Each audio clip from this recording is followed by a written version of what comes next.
There is nothing wrong with your television set. You are about to participate in a great adventure. You are about to experience the awe and mystery which reaches from the inner mind to the outer limits.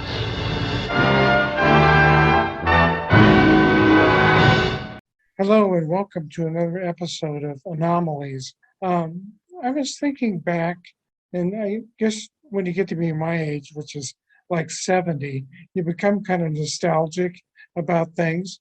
So I was thinking back to my childhood in particular, when I was about 12 years of age, because I remember distinctly in September of 1963, I was waiting with great anticipation for ABC to debut a new show called The Outer Limits.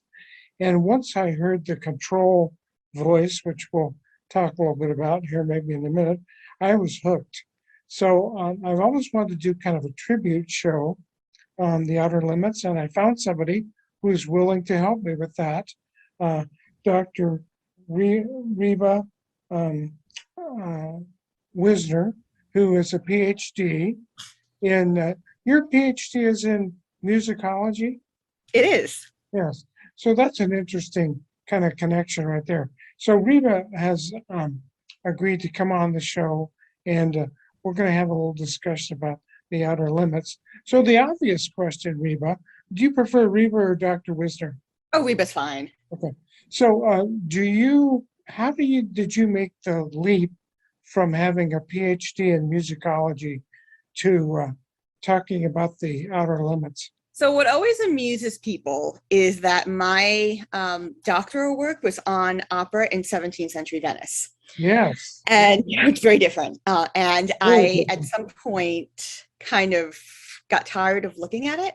I still love it. But I was just so stuck in that rut.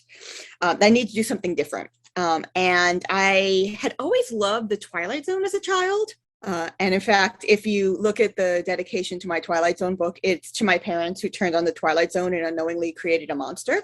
I remember seeing it when I was 6 years old. The very first episode I remember seeing was 5 characters in search of an exit, which is a really horrifying episode for a 6-year-old to see. Right. But I always wondered how the music worked. And I got very lucky. Because I was kind of in the right place at the right time. I was able to find some people who had copies of the manuscript scores of the Twilight Zone. And I was able to look at them and start doing some archival work. And that's when I jumped into looking at music in the Twilight Zone for my first book. When I was doing my first book, I had come across The Outer Limits in its original carnation. I knew about the 1980s or 1990s iteration of it. I had seen that. Yeah, I had seen that. My dad had turned that on when I was a child. So I knew about it. I just didn't realize that it was a reboot. And so I started looking into the original and kind of fell in love with it. And the more I started learning about it, the more intrigued I got, especially when I started looking at where the music came from. And decided that I was going to write a book on that. And so luckily a lot of that material was available, enough for me to be able to create coherent arguments. And that's kind of how I fell into The Outer Limits. And the very first episode I saw of the original Outer Limits, it was probably about 2012. And it was The Sixth Finger. Oh, yeah. David McCallum, right? Mm-hmm. Yes. Yep. Yeah, that's a good one. So it's kind of by investigating the Twilight Zone that you found The Outer Limits. Well, what was there besides music? Well, let's deal with 2 questions. So what was distinctive about the music for The Outer Limits? And then what just drew you to the show? In terms of the music, I always kind of felt that it was unique, but in some ways it was more unique than any sci-fi of the period. And it wasn't until I actually started doing research that I realized why. And the reason why is that for the first season, Dominic Frontiere reused a lot of his cues from a Western that he wrote. Really? Called Stony Burke. Yeah. And so when I go, when I go back and I look at Stony Burke episodes, which is what I did when I was writing my book to kind of look at the original context, seemed a little weird in that context too.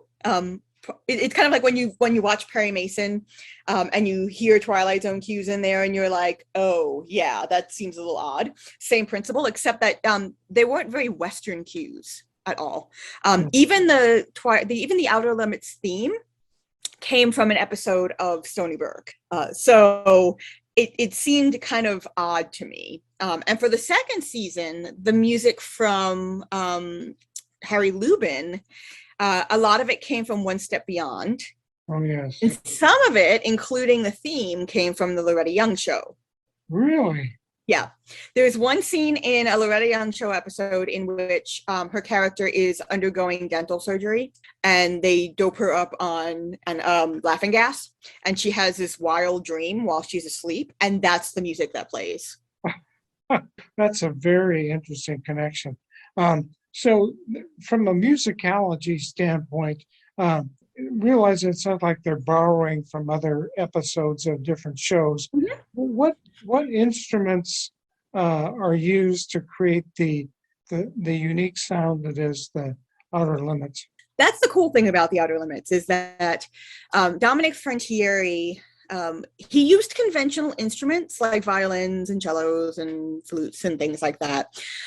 But if we look at, say, the Galaxy Being, which is behind you, for that particular episode, he used an instrument that he created called the Onafets. If you spell Onafets backwards, it's Stefano.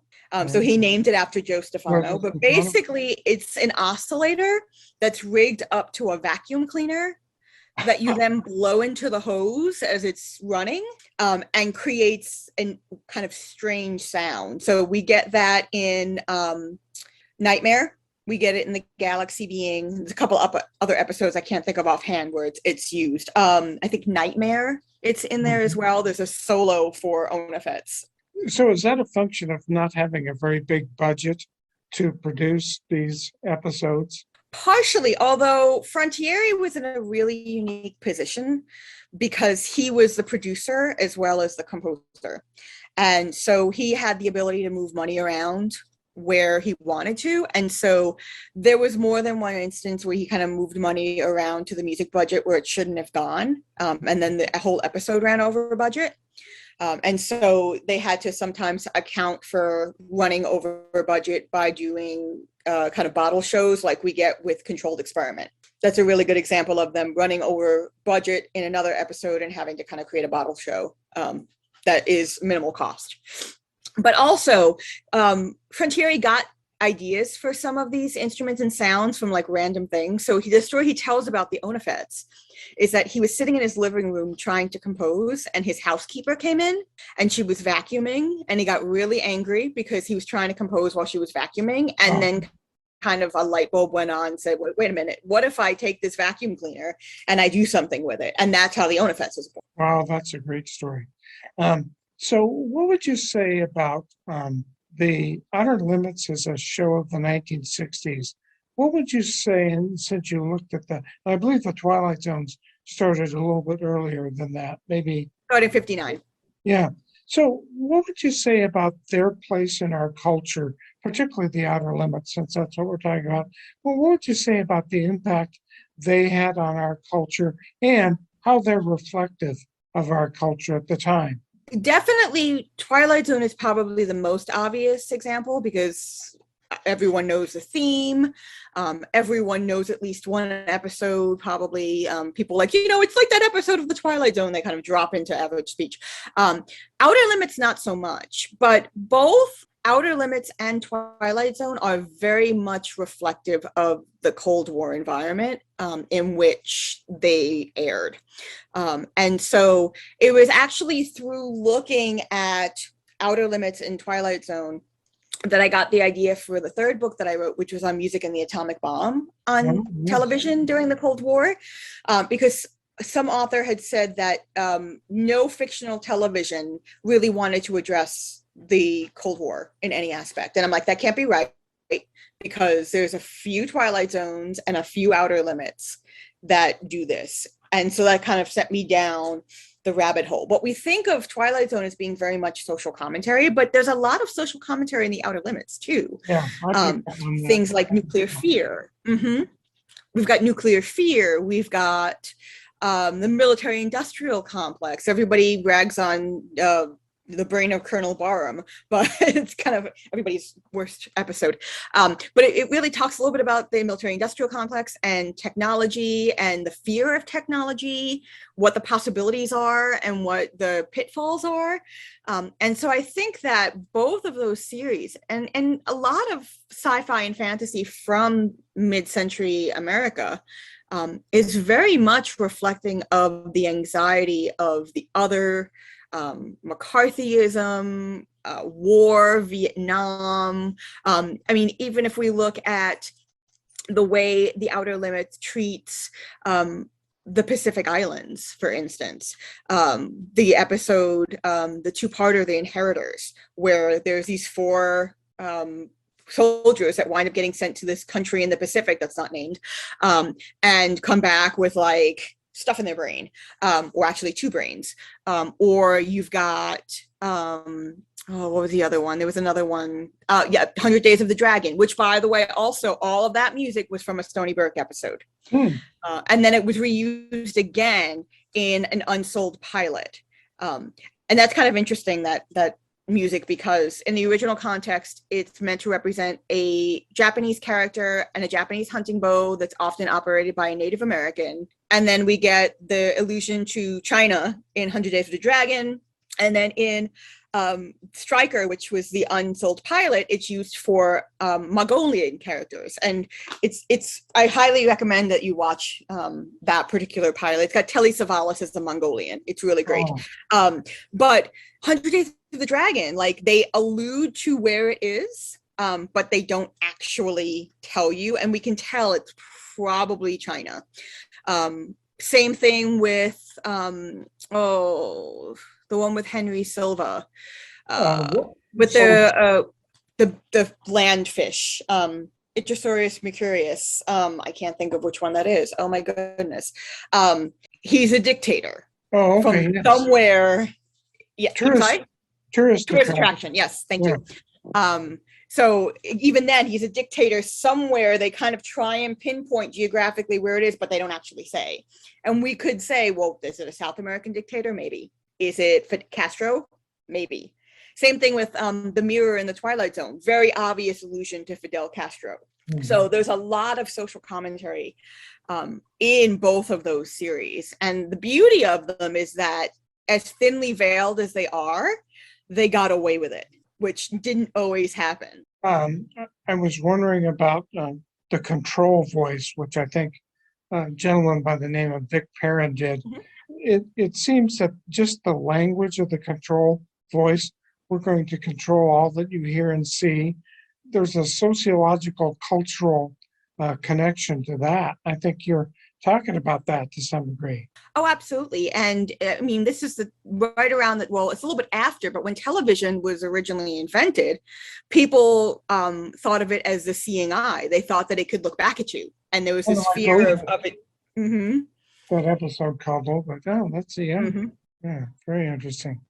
How would you, so both the Twilight, we'll kind of mix the Twilight Zone in here a little bit. Both of those are anthology series.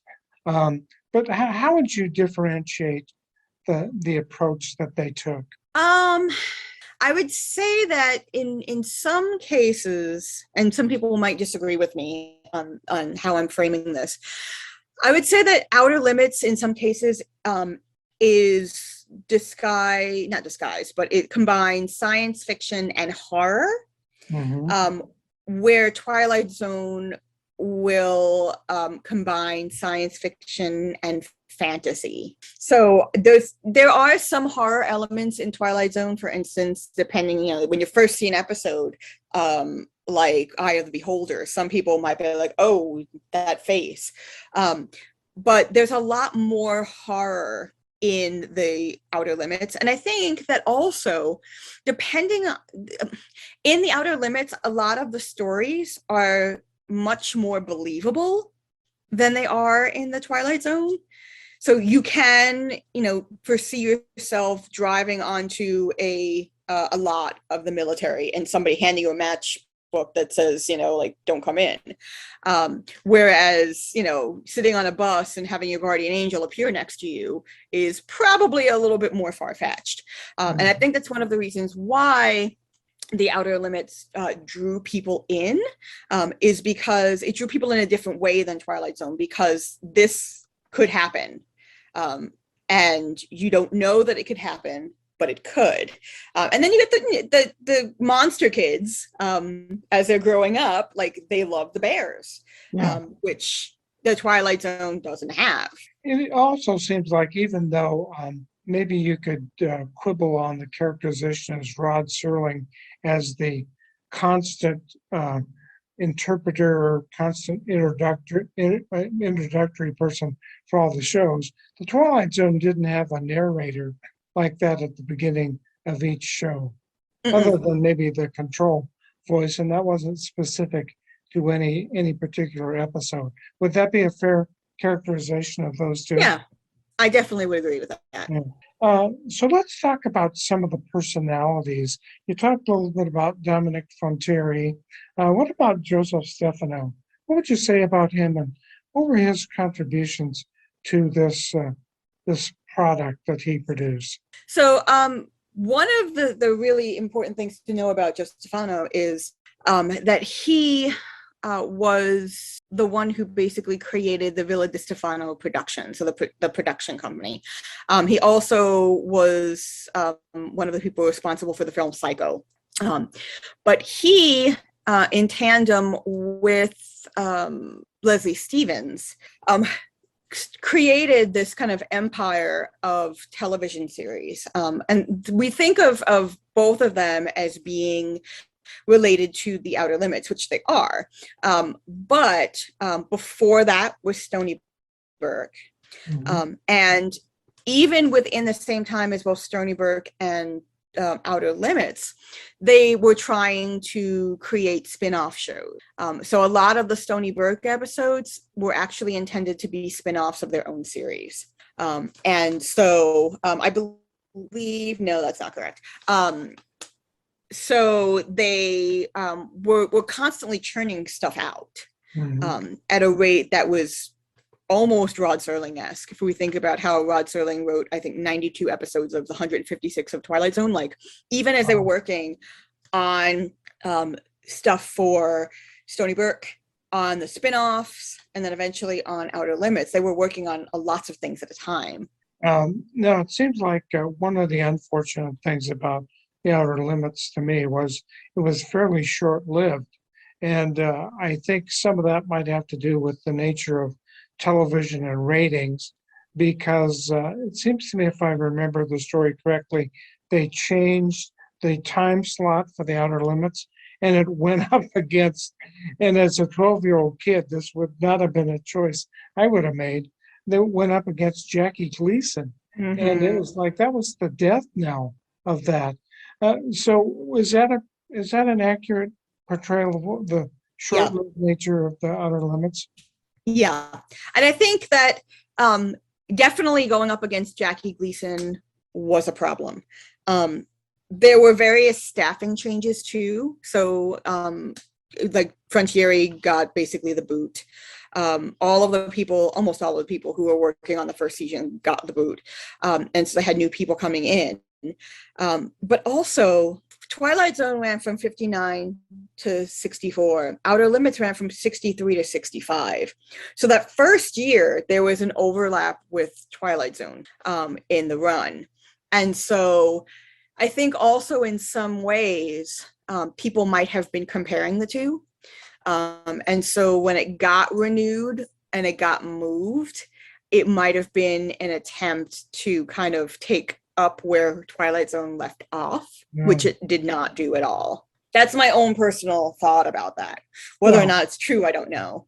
Well, I would trust it. It looks like you've looked into this series pretty thoroughly. So we talked about Joseph Stefano, and then Leslie Stevens was one more influential in terms of, they were both writers, but also producers of the show. Was one more influential in the first season as opposed to the second season? No, I actually don't think so. Yeah. And if I remember correctly, I think one of them might have gotten, feel like it might have been Stefano, who was not working there in the second season. Oh, okay. I can't remember if that's, I know there was a huge turnover in the second season. Yeah. And then, of course, change of the time slots. So there's some other interesting characters here, too, like somebody like, I believe his name was Conrad Hall, who did a lot of the photography of the Outer Limits. What's his significance and what did he later go on to do? I'm not sure what he went on later to do, but I do know that his cinematography was actually really influential at the time. And it was really innovative, the way he captured shots and things like that. And so he was pretty in demand. So he did have a career after the Outer Limits. I'm just not entirely sure what it was. Right, what that was. Seems like I also read that the some of the makeup folks who did the makeup for the monsters went on to work on projects like Planet of the Apes. Yep. Yeah, and that actually some of the makeup, I don't know what you'd call this from a theatrical standpoint, some of the makeup that was used, like in The Sixth Finger with David McCallum, that the ears that he had on that particular episode were later kind of copied on Star Trek and used for Mr. Spock. Is that accurate? There was a lot of copying that went on. In fact, so the person who did a lot of the design of costume and makeup and things like that was somebody named Hua Chang. And Hua Chang also worked on Star Trek. Oh gosh, yeah. I guess it all kind of makes sense. They all kind of bleed together. There's another episode I watched the other night called The Probe, where they're flying an airplane and all of a sudden they're inside this kind of, I guess for lack of a better term, probe, and there's a creature that's scuttling around inside the probe, and I thought, gosh, I've seen that creature somewhere before. Well, I think it was the Horta in an episode of Star Trek. They just reused that same concept from the probe. There was a lot of reusing of concepts and even certain props. I know in Twilight Zone, in the episode Third from the Sun, the interior of the ship was actually taken from Forbidden Planet. So they had to find ways of reusing different kinds of props, even as something like big as Forbidden Planet that probably everyone who was watching would have seen if they were old enough. So there was a lot of copying, there was a lot of reusing. It was one of those things where if it works, you don't have to really change it. And it also saves money if we don't have to redesign it. Yeah, that's what I was thinking of. The budget, since the budget was pretty limited, it made sense to use things you'd already used before. Talk about Harlan Ellison as a writer for The Outer Limits, if you know about him. Yeah, so he did the script for Soldier. Uh-huh. And I feel like there may have been another one that he did. I can't think offhand. Yeah, I think with Robert Culp. Demon with the Glass Hand. Was it? A hand, yes, right. Demon with the Glass Hand, yes. He was a really popular author at the time. People knew his name, and so to get him to write scripts was really fantastic. And I think one of the really great things about Ellison's writing is it lends itself really well to the visual in a way that some other authors of the time don't.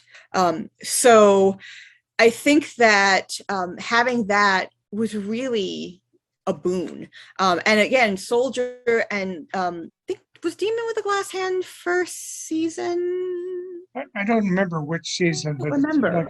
Because Soldier was the second season. Yeah. And so that was definitely a boon to have, especially you're up against Jackie Gleason. So do we watch Jackie Gleason or do we watch this new Harlan Ellison story? So I think there was a way to kind of try and pull out all of the attempts to do different things. I feel like Demon with a Glass Hand is the second season because I'm visualizing the music and it is not at all frontier-y in style. So Yeah, so I think that getting somebody like Ellison was a way to do that. But he was really popular. Anyone who was watching The Outer Limits was a sci-fi fan probably and knew his name. Yeah. It seems to me that he's significant because he filed, or people on his behalf filed a lawsuit because they felt like a more contemporary movie producer, and I'm thinking of the guy who produced the Terminator movies, that there was some plagiarism going on there. Do you want to talk a little bit about that? Yeah, so if you look at the plots of Soldier with the plot of Terminator, which was the film in question, you could see a lot of similarities. And what's kind of interesting is that in television, even before the whole Soldier Terminator thing, with Rod Serling, he got accused of plagiarism numerous times, which was unfounded. But people were thinking that their stories were very similar to something that somebody else was pulling out. If you look at the similarities between Terminator and Soldier, with this person, for lack of a better word, who's going around and basically like trying to like find his way, but doesn't really know his own strength and things like that. It's very much Terminator. So, what was there an actual lawsuit then? And then I think there was. I think there was. Resolved the lawsuit, you know? I feel like I remember them saying that Ellison had to be credited somehow in Terminator, but I don't quite remember if that's accurate. Yeah. But I think it was. I think you're really right on when you talk about the difficulty in writing to not kind of use somebody else's ideas. I mean, how many ideas are there out there? And so I think that just creates an issue. Let's talk a little bit about some of the stars that showed up in these episodes, because as I look at some of these episodes, I think, wow, these people went on to have great careers, acting careers. And probably Cliff Robertson in this first episode, The Galaxy Being, would be somebody who would fit that description. As a matter of fact, what was I watching? I was just a friend of mine there. We're talking about The Outer Limits, and The Outer Limits episode where the guys are kind of going across the desert in a mini wagon train, and one of the children in the episode gets sick, and so the character played by Cliff Robertson decides to go over this hill, and essentially when he goes over the hill, he travels in time to the future. Are you familiar with that episode? Yeah, so that's the other thing that happens, is that people mistake the Twilight Zone and the Outer Limits for each other. So that was an episode of Twilight Zone. That was 100 Yards Over the Rim. Right. But again, it shows you like how close they are in people's memory, that they're constantly mistaking one for the other. Yeah. Who were some of the other actors? Leonard Nimoy. Well, yeah, because we were going to talk about our favorite shows. One of my favorite episodes of the original Outer Limits, and then I watched it again in the reboot, was I, Robot. And in that role, I think, or in that series, that episode, Nimoy first plays a newspaper guy in the original series, and then in the rebooted series, he's the lawyer that defends the robot.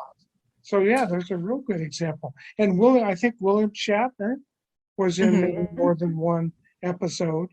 I don't know who holds the record for appearances in episode. I want to say Robert Culp, but I don't know if that's totally accurate. I feel like that's a question for Dave Scow, because he would probably know that immediately. Yeah, probably. Because I know he was in The Architects of Fear. He was in that one we were talking about, the Demon with the Glassed Hand, and I think he's in another one too. I'm not remembering. Who were some of the other actors that come to mind who kind of got their start in The Outer Limits? Jacqueline Scott definitely comes to mind. She was also, I think she was in two of them, but she was in Counterweight. And I feel like she was but she went on to be in The Fugitive. Oh, which was another of my favorite shows during I guess The Fugitive was that a 70s or 60s or 70s? That was 60s. Yeah. That was 60s. And Martin Landau seemed like Yep. the Belarus Shield, and what was the other one he was in? The Man Who Wasn't It was Born. never born. Yeah. So he's an example. Can you think of any other people who Dave kind of, McCallum, of course. yeah, yeah. Um, Man from Uncle. mhm. Yeah. I'm trying to think of who else. Oh yes, Jacqueline Scott was also in The Galaxy Being. How can I forget? Um, You know, oh, what role was she in the Galaxy Beam? she was one of the wives. Okay. The wife of the brother, maybe. Yes. Hmm. Okay, yeah, okay. All right, cool. Got a good memory about all this stuff. It's kind of hard to keep all these episodes separate. So let's talk about the idea of the bear, which is what kind of got me all fired up. So why use that term? And give me some examples of the bears. And if you know anything about how they were created, and I've heard one story about the galaxy being is how that was shot.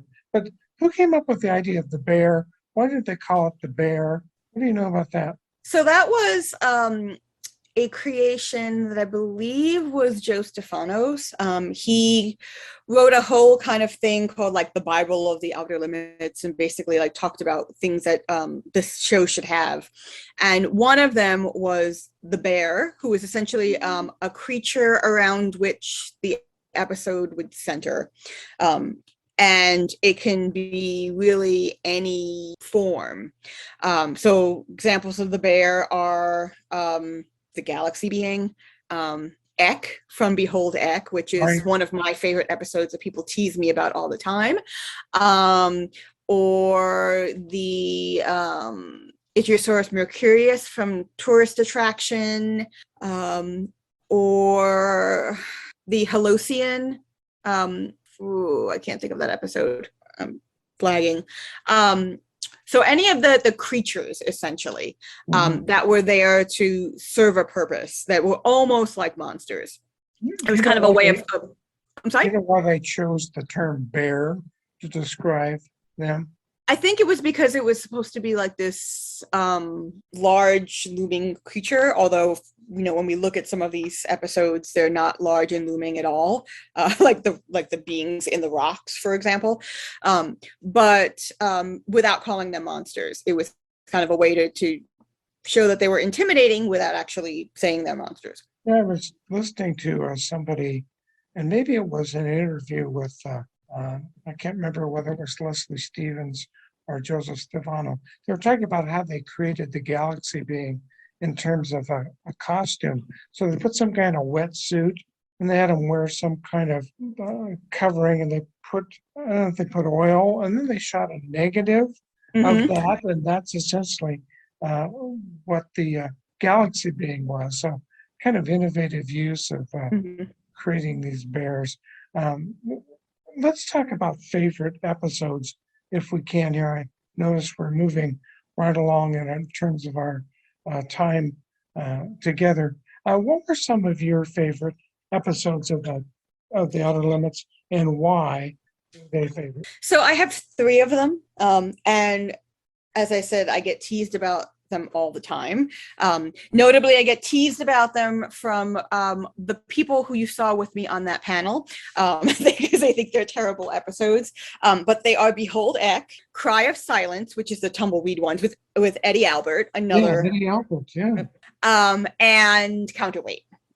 And I disagree with all those guys who give you a time about that, because I don't think those are bad episodes at all. So what do you like about Behold Ek? I find that Ek is kind of he's a likable guy. He's just lost, and he's trying to find his way. You probably can't see behind me, but I actually have an Ek model behind me because I'm like so in love with Ek. He's lost. He's trying to find his way. He doesn't know his own strength and his own powers, and he just wants to get home, and he wants to get a darn pair of glasses. That's all he wants. So in case people aren't remembering this, Ek is basically, how would you describe Ek? It's like a electronic outline of a being. Is that a fair description? He's a one-dimensional creature who looks like kind of this squiggly outline of lightning, with 4 eyes. Cliched, but 4 eyes. I think I've seen a Christmas tree ornament of Ek somewhere. I belong, there's an online group. I don't know if you're part of it. I haven't seen all the people that's part of it. There's a Facebook group that's dedicated to the outer limits, and there's all I am. kinds of weird stuff. Oh, so you probably seen some of that. So the whole deck, and then what were the other two? Cry of Silence. And that's the Eddie Albert one where the tumbleweeds are kind of sentient beings. What'd you like about that? I really like it, I think, because it's especially believable. But also there's that element of kind of strangeness to it that's different from a lot of the other episodes. And I can't remember his name. Oh, he played in Twilight Zone 2 as Hyder Simpson in The Hunt, but I can't think of him. And he was a famous Western actor. That's in that episode. Mm-hmm. Yeah, I can't think of his name, but my brain is not functioning. Yeah. But it's just it's creepy, but in a not too creepy way. And I think also one of the reasons why I like that one is just the notion of the tumbleweeds being haunted is just kind of hilarious to me. That they're afraid of fire. Like there are these really, like, we see this all the time in sci-fi. Like there's this really terrible entity that somehow is afraid of something mundane. Like if you've watched Night Gallery, the episode since Aunt Ada came to stay, like she's a witch, she's got all this power, but she's afraid of flowers. And so it's kind of the same thing where the tumbleweed just can't be around fire, and then they kind of turn into other things. But I think it's unusual among a lot of the other episodes. And of course, one thing I do want to say too about one of the things that contributes to all the three of them being my favorite is the music. So maybe that's something I need to go back and pay attention to, which I'm sure you would. And that the music of each episode is unique. Would you say that? Is that kind of what you're saying? So it depends. So the way that it worked back then is that the music union had very specific rules about how many television episodes in a season had to have original music. And this came from the notion that people were using in the early 50s what we called canned music, or library music, which is music that was recorded for another television show or a radio show that was then thrown in the library so that the networks can use them as they please. They technically were not supposed to be used outside of an episode in that same season, but they were. And so, for instance, if you look at season 1 of The Outer Limits, there were a few original scores. So Frontieri did adhere to the of 26 episodes in a season, at least 13 had to be original scores. But what he didn't adhere to is one, using music from Stony Brook, which was outside of the season in which it was written, by reusing it in Outer Limits. But when I say original scores for Outer Limits, I'm using them with scare quotes, because one of the things that Frontieri did was he took some of the music for Stony Brook, rewrote it, gave it a new title, and made it look like it was a new score. So all of the cues in 100 Days of the Dragon, which comes from the Stony Brook episode, The Weapons Man, one particular cue in The Weapons Man was rewritten, I think it was 9 or 10 times, entitled Dragon 1, Dragon 2, Dragon 3, for individual cues in 100 Days of the Dragon, as if they were original music when they weren't. And he did this a lot. So it was a way for him to skirt union rules. Yeah, it's interesting to hear the backstory about some of this stuff. Now, the third episode you said you liked was the Counterweight. I just watched that the other night. I hadn't seen that before. What do you like about that? Oh, I just love Jacqueline Scott's character in that. She's the only scientist on that ship, and she's like really determined, and then suddenly she gets possessed by that plant, and she, like, all of her inner thoughts are coming out. And for me, as an academic who's oftentimes surrounded by men. I find a kind of kinship with her character. I'm not an anthropologist, obviously, but kind of this notion that you have to sort of have a stiff upper lip as a woman in academia, and that like anything that you might desire, like about getting married and having a family and all of that, is often kind of put on the back burner. And there's something, in 2022, women academics talk about this a lot still. There was kind of a post on Twitter the other day from someone who was really proud. She just got her Ph.D. and underneath she's just like, but I really wish I didn't put off having a family. And so this is still happening, this discussion. And how she handles that, and how she handles coming out of that sort of spell, but also the power that this being has on people to kind of play tricks on their mind by putting the doll in the bed and all of this other stuff. I really, really love that episode, and I love the score for that episode too. I am a former academic as well.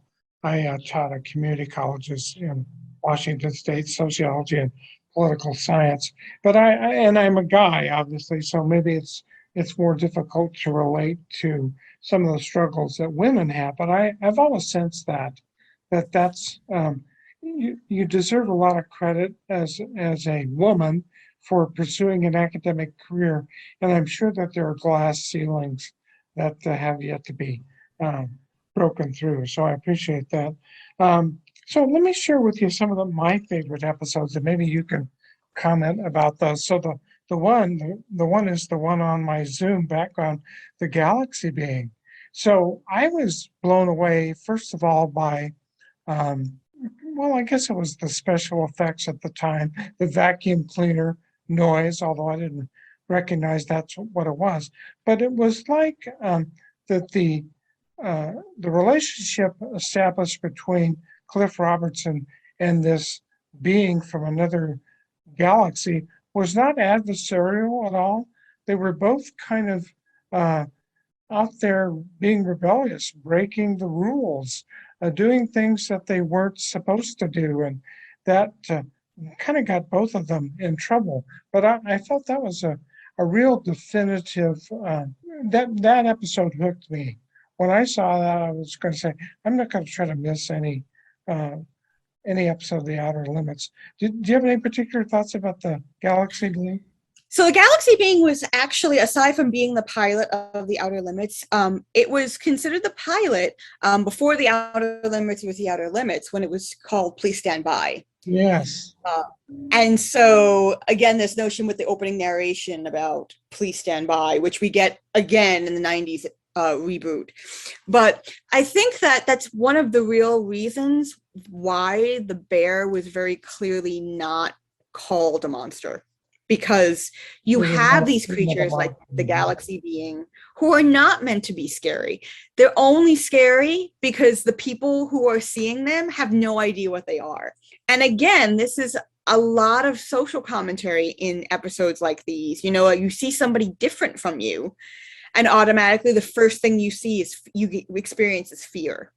And they could not be out to get you. They could not do anything to you, but they just look different. They behave different. They're outside of your expectation.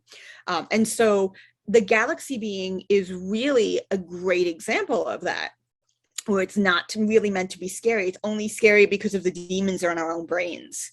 Yeah, and I actually felt there were a lot of similarities in terms of character between the being and the Cliff Robertson character. They were both explorers exploring an area that they really weren't supposed to be exploring.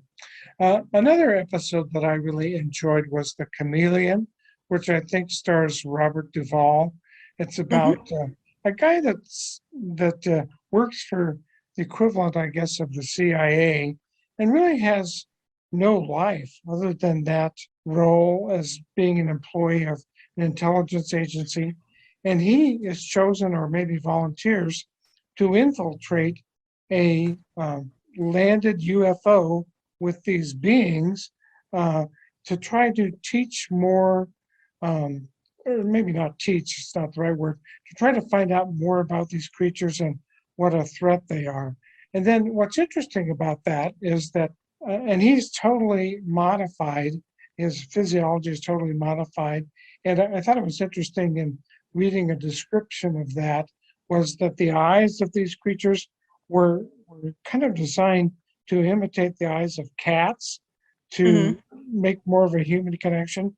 But once he gets on board with these other aliens, he finds that he has more in common with them than he does the people on Earth. And I was always drawn to that particular episode. I think because of that bonding thing, you really end up bonding with people who are not like you, but don't look like you, but are really more like you, you know? And maybe that's kind of the same thing with the galaxy being. So what did you think of the Chameleon?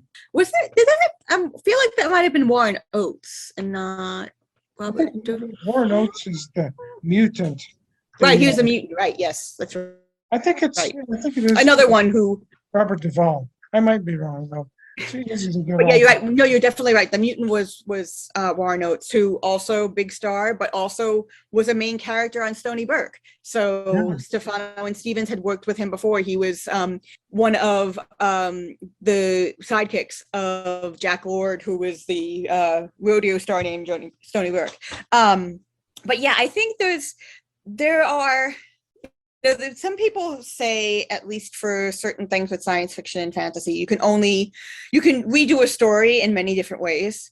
And I think that in many ways, the Chameleon is a kind of a redo of the galaxy being, in that finding that community with someone else from another planet. And so there's a lot of that kind of threads that are running through the episodes. And I really like that one too. Yeah. Another couple that'll come to mind, then I'll maybe shut up about pontificating about all my favorite episodes, was Second Chance.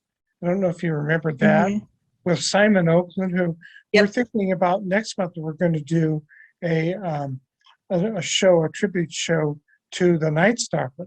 And of course, Simon Oakland features prominently in that show. But I found that episode to be an interesting one, where some of these people were really kind of dissatisfied with life and maybe not enjoying life, or really given an opportunity to go to another planet under the guise of getting on some kind of a carnival ride. It really isn't a carnival ride, it's a spacecraft. And kind of the dynamics that play out there. I found that to be an interesting episode. And then that one was actually originally titled Joyride. So it had a completely different title. I can see why. Let's see, what are the other ones I'm thinking of? Oh, I think I already mentioned the iRobot. And that's not just interesting from the standpoint it's got Leonard Nimoy in it. But what I think is kind of interesting is this idea of you create artificial intelligence in the form of a robot, and then you could essentially get that robot a belief that it acts on free will, and that it could establish the mental state to be prosecuted for murdering somebody. I think that whole subplot of let's try to prosecute a robot for murder, and of course the robot didn't murder the professor in both cases, was trying to save them, but that's the interpretation, is that they've killed the professor. I just think that whole issue of artificial intelligence and how close it comes to humanity is that's kind of an important connection. So and Twilight Zone takes it up all the time. So often robots don't know they're robots until they're shown they're being deactivated, and then they realize, wait a minute, this can't be. So this sort of free will of robots, I think that Twilight Zone takes it a little bit farther, in that they're robots, you don't know they're robots. Here in iRobot, he clearly knows he's a robot. Right. But he also, has feelings. Yeah, that was a particularly interesting episode. So the only other couple things I was going to touch on, and then we'll finish up, unless you have some place you want to take us, were awards that either the Outer Limits received or specific episodes of The Outer Limits received? Or you seem like the episode of the Zante Misfits, which kind of reminded me of a Ray Harryhausen movie with the Zantes. That got some kind of television award. Am I thinking correctly about that? Or I think it may have gotten an Emmy, but I'm not entirely sure. Like I haven't gone down the sort of award path. yeah, So I'm not entirely sure about the accolades. yeah, that seemed to be kind of a distinct. That's not an episode that I dislike, but it's not one of my favorite ones too, because I can remember kind of being stunned when I saw these Zante Misfits. The thing I was going to say, and this isn't an award, it's kind of a negative, that one of these episodes, and I believe it's The Architects of Fear, and this goes back to the cultural aspect of thing when the Robert Culp character is being transformed into this creature that they're then going to kind of use to unite humanity. That in some places in the country, that the way the creature looked in Robert Culp's kind of transformation, that creature was deemed to be so frightening that they actually blocked that out on certain TV screens. Is that your understanding? Yes, they put a black screen. Yep. Yeah. And I'm thinking today, anything you see on The Outer Limits is way mild compared to some of the things I've seen in feature films. But once again, that's a reflection on the amount of, the time during which the show was shot. Let's see, one other thing I was thinking of. Oh, so where do we go from here with The Outer Limits? I mean, I've heard rumors that they're going, and they did in the 1990s, they rebooted the show, more contemporaneous, maybe a little different storylines. So it's already been rebooted once. Do you think The Outer Limits will ever come back in any other form? I think they were talking about rebooting it again, but I don't think it went anywhere. No. And this is totally by accident. I'm wishing I would have remembered it to write it down. That I watch a lot of YouTube, which is kind of how I found you, obviously. I saw a YouTube piece on a upcoming project about The Outer Limits, and I can't remember who the director is. They're thinking about a movie, and they're going to use the demon with a glass hand as the storyline for that. So I don't know if you've heard about that or not. I have. Yeah. Yes, I had forgotten about that actually, because I don't think that's another thing I don't think had gone anywhere. Yeah. Although they were announcing this guy in the YouTube video, they were announcing this guy as the director, but I don't remember who that was.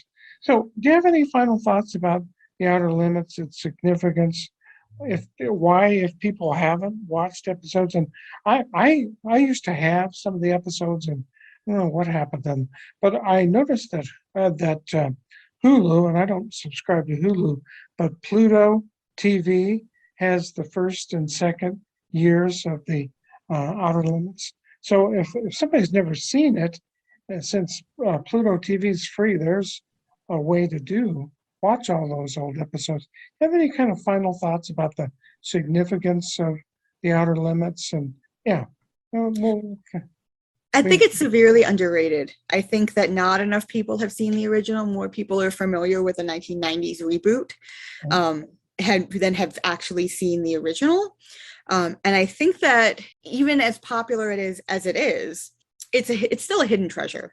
And there's really a lot of really cool stuff about it. And so here's where I kind of do a shameless plug is if you are someone who loves Blu-rays, Kino Lorber has released both seasons of The Outer Limits on Blu-ray and also DVD. It's been remastered, so it looks fantastic. And almost all of the episodes on both DVDs / Blu-rays have audio commentaries by various people. I do a few music ones. I also do one on The Unknown, which was a pilot that was not sold and then turned into the Forms of Things Unknown. So that's kind of another little fun tidbit. But I highly encourage anyone who is interested in really looking at nice remasters and also hearing some really, really good commentary to pick up the Kino Lorber DVDs and Blu-rays. There also is one that was redone with some commentaries in Australia. So if you're an Aussie listening, you can pick one of those up as well. Some of the same commentaries, but also new ones that were done. So that's really a good place to start. Also, Dave Scow's Outer Limits Companion, both editions, really, really important books. He's got a third edition done, hitting some snags, but hopefully that will be out soon. And if you're really interested in the music, there's my book called We Will Control All That You Hear, The Outer Limits and the Aural Imagination, which talks about all of the episodes and the music and the cues and the reuse and all of the stuff from Stony Burke and Loretta Young and One Step Beyond and all of that stuff. So it's really a treasure trove of stuff out there. So I highly encourage anyone who has not seen The Outer Limits to dive right in because it's such a great show. Yeah, I would agree. And I really appreciate you taking time out of your schedule. I mean, you have no idea who the hell I was when I sent you that email to take time to talk about this, because not only is it meaningful to me, but I think there are other people I know this. Oh, you're doing a show on the Outer Limits. That's so cool. I can't wait to hear that. So I really appreciate you being willing to do that. And if you could send me an email, some shots of your book, both on the Outer Limits and on the Twilight Zone, when we do our when we upload the program to YouTube, we'll use those shots for our posts on YouTube, and you can just send them care of my email. So Reba, thank you so much. You're just a delight to talk to. Enjoyed this conversation and found out some things about the Outer Limits I didn't know, and that's the purpose of doing this stuff. So thank you very much.